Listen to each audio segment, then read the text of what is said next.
It's now time to look at the headlines on the front pages of the Nigerian papers. I have first with me here is the Platform Times with the screaming headline, 25% of Nigerian females now use drugs. That's according to experts. Provost Olowo's wife expressed worry, call for collaboration. Drug abuse severed global health, social values, another expert. And then cholera kills 32, affected 428 in 3 years in Ogun. Investigation. Oyo House of Assembly moves to suspend 11 lawmakers for insubordination, while failed bomber wanted to blow up presidential hotel. That's according to Fubara. Agbekoya Parapo asks Southwest governors to adopt mechanized farming. And then Yoruba leaders MPHC, scholars TMC, rally for Sultan amidst alleged dethronement plots. Above the masthead, we have Sultan urges Nigerian army to eschew tribalism. Rivers Court commences trial of 3 ex-soldiers, others for robbery. Minister alerts Nigerians of fraudster impersonating him on WhatsApp. Next is the Daily Times. Daily Times having drop your arms, embrace dialogue. Chief of Army Staff advises agitators. Others says it's only in a peaceful atmosphere that the economy of any country could thrive. 2023 budget, NAS sets to extend implementation of capital component, holds emergency sessions today. We are considering wide range of issues, that's according to Senate spokesman. Above the nameplate, federal government, ASU, end meeting, agree on amicable resolution. El-Rufai drags Kaduna State Assembly to court for defamation. World Drug Day, Tinubu rallies support for drug war. Next is First News. Benue bloodbath. 2,600 lives lost in year of terror. Amnesty International demands accountability, says 18 out of 23 Benue local government areas under constant threat from armed attackers. And then a number of funds paid into private companies' account. Witness testifies in Obiano case. Court slates July the 5th to hear suit seeking Ganduje's removal as APC chair. NFVCB crackdown, releasing unclassified skits, music videos, now punishable offense.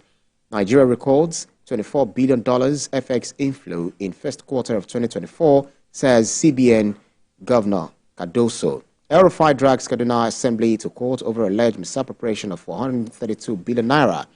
Explosion rivers ahead aimed at staging insecurity for emergency rule, this is according to Fubara. And court orders final forfeiture of $1.4 million linked to Emefiele. Next is Nigerian News Direct. 2 weeks ultimatum. Clock is ticking. Address our demands. ASU to federal government. Consultations to continue across ministries to address education woes. This is according to Minister. Data breach. Federal government launch pilot phase of data exchange system by year end. CBN discontinues price verification system portal. Free market cannibalism. Oil sector regulators must do better. Cholera outbreak. Sanwo-Olu woos financiers for 70 million gallon Adiyon water project. War on drugs. NDLEA discovers 9.5 hectares of cannabis farms, destroys 23.75 tons in Osun. Next is Blueprint. 432 billion naira fraud. El-Rufai sues Kaduna Assembly, seeks 1 billion naira damages, wants committee report voided. Ishekwene's book unveiling. Tinubu committed to press freedom, protection of journalists, this is according to federal government, charges practitioners on sense of duty, responsible journalism, leadership chair, Abati Kingibe. Others hail Azu. 2,600 killed in 50 Benue communities in 1 year. That's according to Amnesty. And then below the nameplate, I won't compromise my mandate over Kano crisis. CP Garba. Nigeria must harness diaspora dollars to avoid debt trap. That's according to Rewani. On the bottom strip, think tank blames enemies over Dangote refinery fire incident. Tinubu not discriminating against the North, this is according to Shetima, and Ruto withdraws finance bill as 23 Kenyans die in protest. Last with me here is the Punch newspaper. Dangote refinery, crude supply crisis threatens oil investments. Operators warn federal government. And then the rider reads, federal government to deepen investors' confidence. Dangote allays fear over refinery fire. Tinubu backs NDLEA to end drug abuse trafficking. National Assembly resumes plans. National Assembly resumes plans 2023 budget implementation extension. How we killed commercial sex worker for ritual. This is according to suspect. And then PDP candidate receives APC defectors, vows to unseat Aiyedatiwa. Above the masthead, stress test on banks necessitated recapitalization.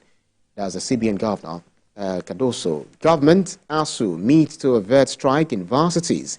Federal government banks begin talks on nationwide broadband rollout.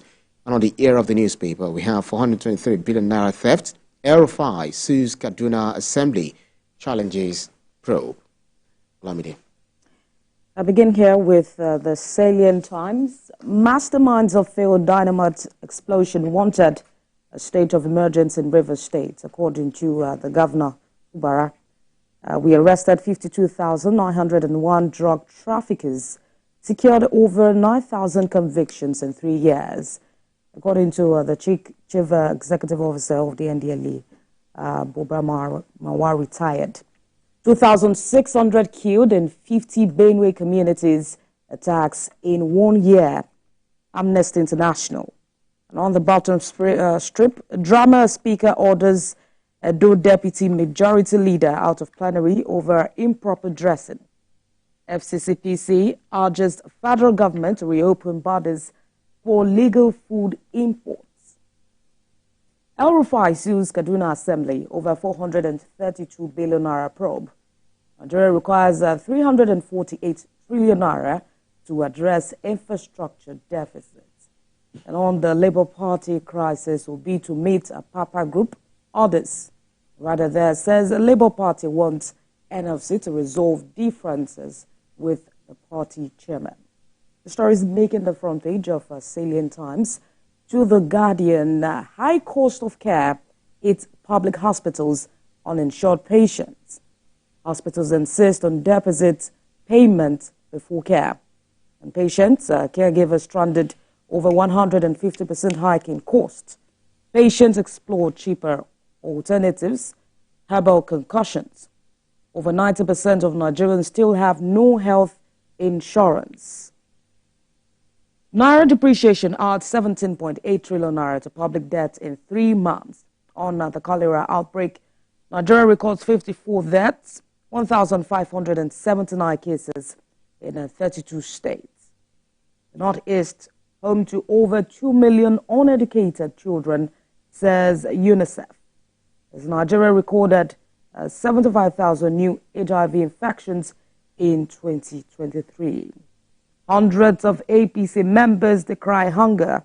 They come to PDP in Ondo State. And shadow of presidential aircraft hangs over NAS emergency seating today. So the stories making the front page of The Guardian. To the New Telegraph, lawmakers in dilemma over capital appropriation on the 2023 budget to extend decision on implementation. Request allegedly forwarded by President Tinubu as initial deadline ends in 3 days. ASU reconsiders a decision on strike after meeting with the federal government. Governors hold final decision on minimum wage, local government autonomy, and prevention most potent weapon in curbing drug abuse. President Tinubu says alleged 432 billion naira fraud. The El-Rufai slams 1 billion naira right suit on Kaduna Assembly. And President Tinubu determined to redefine modern leadership concept, according to the Vice President. The governor of the Central Bank of Nigeria, Cardoso, says a capital raise will create a stronger, more resilient banks. The story is making the front page of a New Telegraph. To the leadership, 4 months after federal government food drags on a merger of MDAs. The writer there says the delay causing anxiety among civil servants. Secretary General of the Federation, Head of Service, keep mum. Nigeria sends 177 peacekeeping soldiers to Guinea-Bissau. And President Tinubu rallies support for drug war as out-of-school children drops by 1 million in the northeast, according to UNICEF. A student drowned in Kaduna River. That one there, you see that on page 18 of the leadership. And also, governors meet over the minimum wage, as reported in other newspapers. To the nation, banks face tough conditions in recapitalization drive. CBN targets strong banks capable of supporting government's $1 trillion GDP by 2030. And on the top left, the federal government moves to avert shutdown of universities, panel raised after parley. Oyo lawmakers and daggers drawn with speaker. 17 members form group.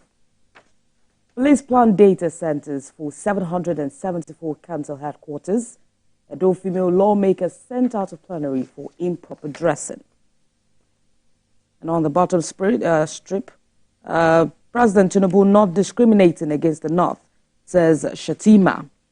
National Assembly reconvenes today after recess.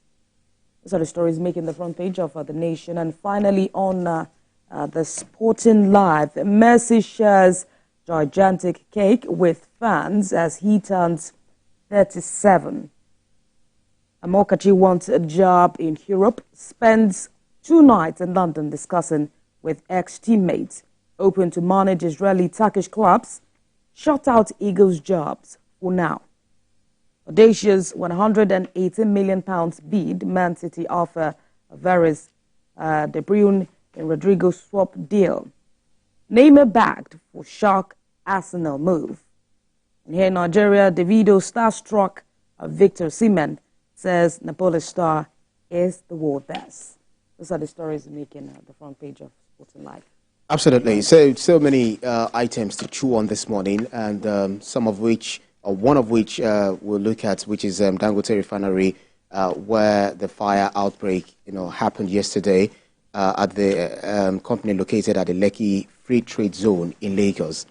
So the incident occurred Wednesday morning. It was reported all over the news, and then because of the outbreak, could not be ascertained at the time. But then they said it was due to just it's minor, and there was no bodily, no cause for alarm, no body damage or anything, and all of that. So at the point, people were now saying this was happening after Dangote himself raised the alarm concerning the IOC and the oil giants, the oil, what's the word, mafia.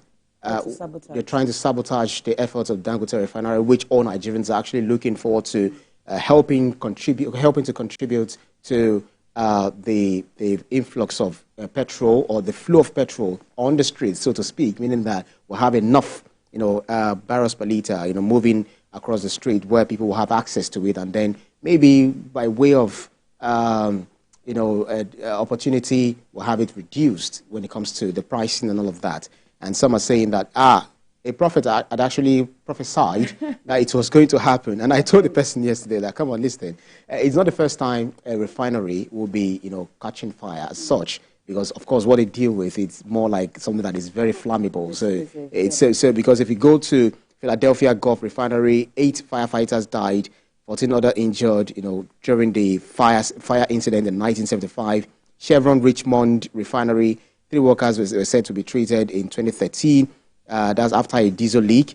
Port Arthur Refinery, 3 non-lethal explosions of fires broke out in 2009, 2012, and 2015. Mailao Refinery, these are talking about, outside of the country. And then we have the Warri Refinery in 2023, where a minor fire broke out at the cooling tower in October 2023 due to welding activity, but was extinguished 28 minutes later. So there will always be disaster. The ability to manage a disaster is something that is very, very important, because when you try to observe the safety measures and all of that, and then you have firefighting kits or measures or apparatus in place, then you'll be able to mitigate the massive impacts that could have led to. Well, I'm not sure we can call it a disaster anyways, since he has come out to say that it was a minor incident, and that's where investigation will come in to know, to find out if there are actually persons who are trying to sabotage the country, diversifying away from oil and having to produce our own goods for our own use. And so I feel it's just a minor incident, like you have cited. What are the things that they deal with majorly? They are flammable items, and so there is a risk of that, and that's where caution comes into play, and prevention and other factors. So that should not really be a cause for alarm, unlike what Nigerians have been, let's say, peddling about the situation and all. Another story that, struck my mind also was the NAS resuming today. I think the NAS National Assembly reconvenes today after recess, and also they're going to have governors meet over the minimum wage and the local government autonomy. Well, these are key factors that affect the common man, the average man in Nigeria. And so we're also waiting. That's going to form part of our next discussion if we have our guest anyways. Absolutely. The governors actually met overnight, and then they had several discussions, not only on the minimum wage. In fact, that's the item on their last last paragraph on the communique that they released, talking about they're still making consultations. Also, the president, the executive, saying that they're shoving it a bit just for them to consult widely, because it's one thing for them to have the minimum wage in place.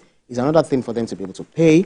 Another thing for, it's just between the devil and the WC. And do you want more money and then we'll have workers' retrenchment? Or do you want more money and then you don't get your salaries as and when due? So it's catch-22 for the government. So they just have to think about how do we do it. But Labour wants everything done pronto. We just want the money. We want it now because the inflationary trends is not really helping matters. The effect of the removal of fuel subsidy is also not helping. So how do we live up to the challenges, the economic challenges that we are currently facing? So it's a whole lot of things, but I believe that at the end of the day, because we're having our guests will be coming in any moment now, to help us better understand some of these developments within the Hulabalu on the minimum wage that we've been talking about. But the president has always maintained that he's committed to living wage for Nigerians. Well, I stand to be corrected anyway. I would say that the Labour have always picked the stand of aggression, mostly in most of these cases. And so having to decide something as